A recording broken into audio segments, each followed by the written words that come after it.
महाभारत का युद्ध केवल अस्त्र शस्त्रों की भिड़ंत नहीं था, बल्कि यह भावनाओं, निष्ठा और न्याय अन्याय की भीषण परीक्षा थी।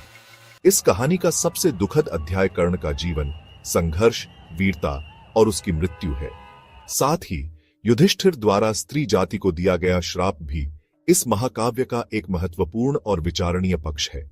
यह कथा आपको उस दौर में ले जाएगी जब युद्ध के बाद केवल मृत शरीर, टूटे हुए रथ, बिखरी हुई अस्त्र शस्त्र और विलाप करती स्त्रियां शेष बची थीं। कर्ण, जो एक सूत पुत्र के रूप में जन्मा था, कर्ण जन्म से ही एक संघर्षशील योद्धा था। अपने अस्तित्व की सच्चाई से अनजान था। वह महारथी था, लेकिन समाज में उसे कभी वह सम्मान नहीं मिला जिसका वह हकदार था। वह सूर्यदेव और कुंती का पुत्र था, लेकिन माता ने लोक लज्जा के कारण उसे त्याग दिया। जब द्रौपदी ने अपने स्वयंवर में उसे सूत पुत्र कहकर अपमानित किया और गुरु द्रोण तथा भीष्म ने उसे पांडवों के समकक्ष योद्धा मानने से इनकार कर दिया, तब उसके मन में आक्रोश की ज्वाला भड़क उठी।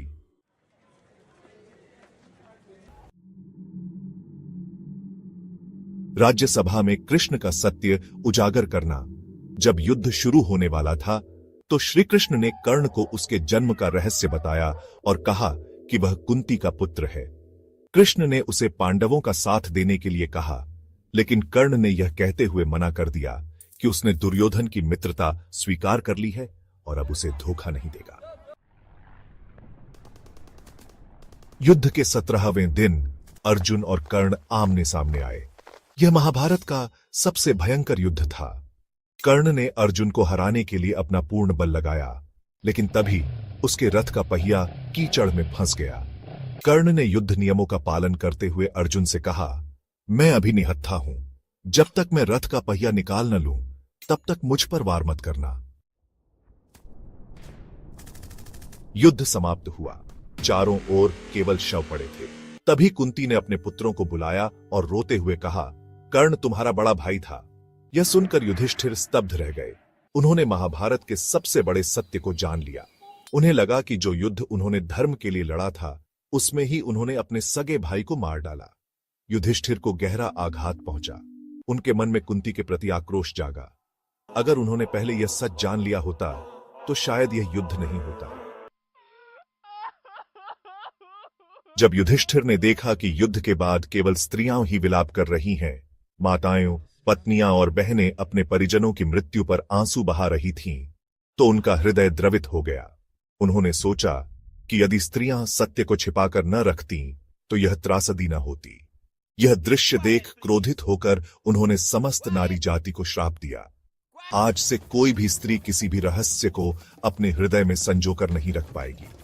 वह जो भी गूढ़ बात सुनेगी, वह किसी न किसी को बता ही देगी। महाभारत केवल युद्ध की कथा नहीं, बल्कि यह हमें यह सिखाती है कि निर्णयों का प्रभाव कितनी दूर तक जाता है। कर्ण का जीवन यह दिखाता है कि समाज कैसे किसी व्यक्ति को उसकी जाति और जन्म के आधार पर आंकता है। युधिष्ठिर का श्राप यह दिखाता है कि क्रोध और दुख में लिए गए निर्णय कितने घातक हो सकते हैं। और सबसे बड़ी सीख यह है कि सत्य को छिपाना कई बार विनाशकारी परिणाम ला सकता है। महाभारत केवल अतीत की कथा नहीं है, यह आज भी हमारे समाज, राजनीति, रिश्तों और नैतिकता पर गहरा प्रभाव डालती है। अगर आपको यह वीडियो पसंद आया हो तो इसे लाइक करें और हमारे चैनल को सब्सक्राइब करना न भूलें। नई अपडेट्स के लिए बेल आइकन भी जरूर दबाएं।